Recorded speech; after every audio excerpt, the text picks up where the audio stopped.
As you listen to Huntertown speak through memories and photographs, you may have envisioned the African American residents riding the train, spreading out a quilt at a basket meeting, doing laundry, or playing baseball. Although no one lives at Huntertown today, you can visit the previous sites of this once close-knit community. For 20 years, a diverse group of people had a dream of keeping Huntertown memories alive and worked to make it a reality through the Huntertown Community Interpreters Park, dedicated in 221, located at 1546 Huntertown Road in Versailles. The park is open daily from 8 a.m. to dark. When you visit the park, you will find a lovely green space where you can see the historical markers and enjoy the hiking trails. Have a picnic and soak up the memories as Huntertown speaks to you. I'm Nievelise Brown. I'm an 8th grader at WCMS. I will be reading baseball memories from Eugene Carter Jr. and a school article from the Woodford Sun.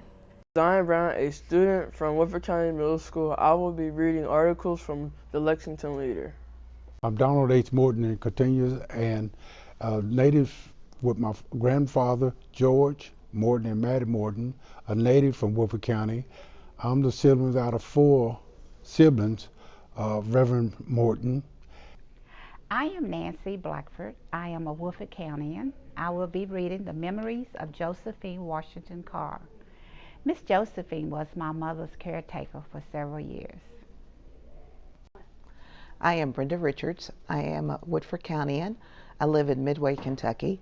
Some of my husband's family lived in Huntertown. I will be reading memories from former resident Emma Lou Black.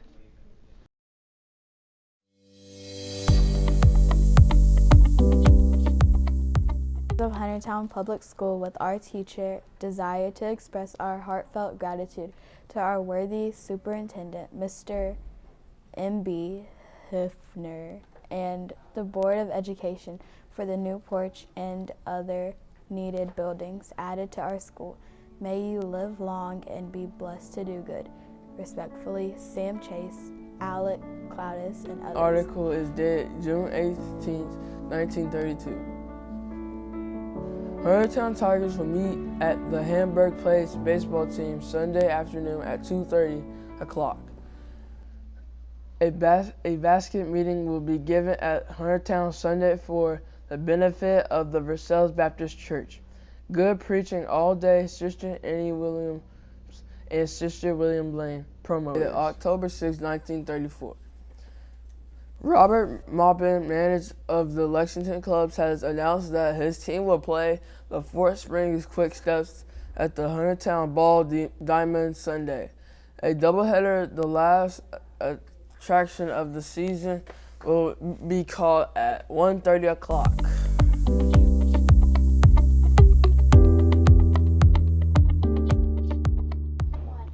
Jerry Williams was a pastor and a railroad porter who lived in Huntertown.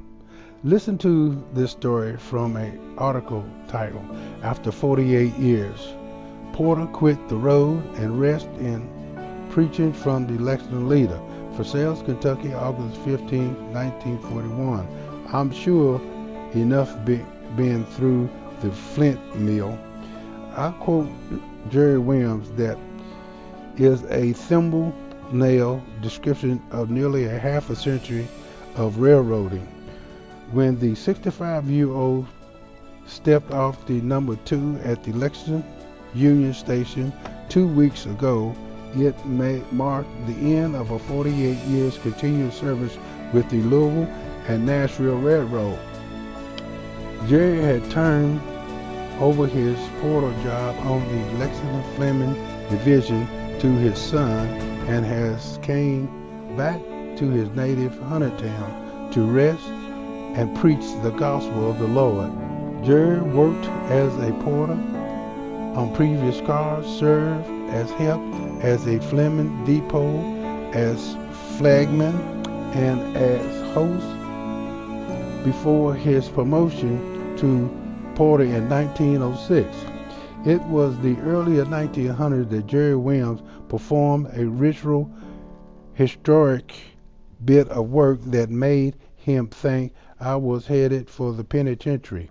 Jerry was night watchman and engine in the L&A yard when the nearby Southern Depot caught fire. Grabbing a pickaxe and submitting locks and serving switches, he then stole the L&A engine and hauled away several carloads of whiskey that was sidetracked near the flaming building. I thought I would go to jail, he called, but instead my boss said, "You have a job, a lifetime job, if you want to keep it," and kept it. He did for 48 years.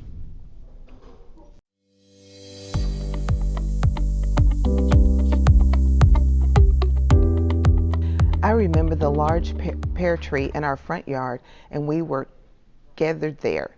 We would climb the tree and see who would get up there the highest. We would also eat the pears. We played jacks, marbles, cards like old maids, crazy eights, knuckles, gin and tonk. We played Chinese checkers and regular checkers. I pitched horseshoes behind my father's store just about every day. Diane Wills and I were the horseshoe pitching queens. The men would come to Huntertown to play against us, and we would beat them. My father purchased me a ping pong table and taught me how to play. He was the table tennis champion in the Army. My father also purchased me a sewing machine when I was 13. I learned to sew. In the winter, when there was snow, we would gather on the hill we called the dump. It was in front of my father's store. We would slide down the hill on anything we could find to slide on. We would later go into our house and make pool candy. We had lots of fruit trees, apples, cherry, peach, walnut, and grapevines. Mrs. Natty Lyles made the best walnut brownies ever. We had a garden and a smokehouse. We had a coal house and a few chickens that would lay eggs. In the winter, I would have to make a fire sometimes. I would find kindling to get it started. We had bicycles and we would race. There was a basketball hoop between the Butlers and the Douglas property. I liked to play house and make a teepee and make mud pies and cook grass and wild onions. We played softball on the Shelby Coleman's property, and also the property between the Wills house and the house that was on the other side at that time. I remember the Iceman. He would bring a large chunk of ice and it would last about a week or two. I remember the milkman and the gas man. I hated wash day. That was Monday.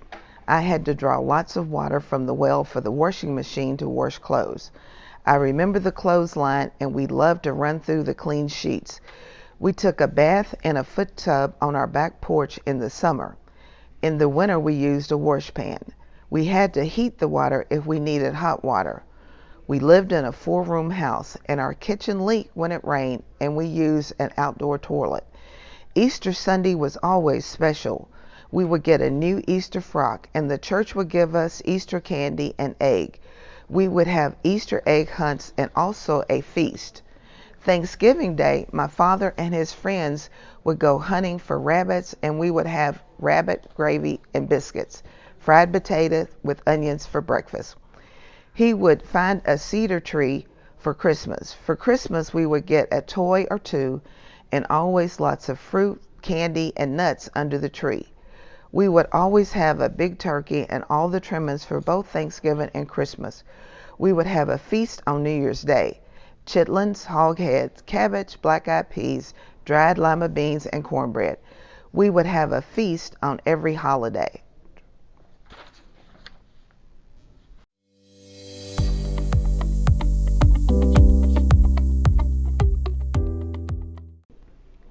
Miss Josephine remembers her years at the Huntertown School. I went to school up on the hill, right up on the hill in Huntertown. One-room schoolhouse was all we had. Miss Lydia Marshall was my teacher, and she taught the 1st through the 8th grade. I got my diploma, and then we go on to Versailles to Simmons High School, the old Simmons School on Simmons Street. They had a bus that carried us to Versailles. Mr. Sam Burns was my bus driver. Well, he was one of them. And Mr. Sam Burns lived in Versailles on Green Street. It was a one-room schoolhouse, and you had to go outside to the toilet. Not a bathroom, a toilet, an outhouse. Toilet for the boys, toilet for the girls. We had 2 toilets, and the water was just a pail of water we dipped in, and everybody would drink from that same dipper and whatever germs we all had. And early in the morning, Charles T. in the winter would go up there and make a fire, because he was the janitor anyway. In the mornings, he would ring that bell, and it was a big piece of iron with a hole in it. He would take this little round thing, and it was a railroad nail, and hit it. Bing, bing, bing, bing. He would ring it, and Charles T. would ring it because he was the janitor.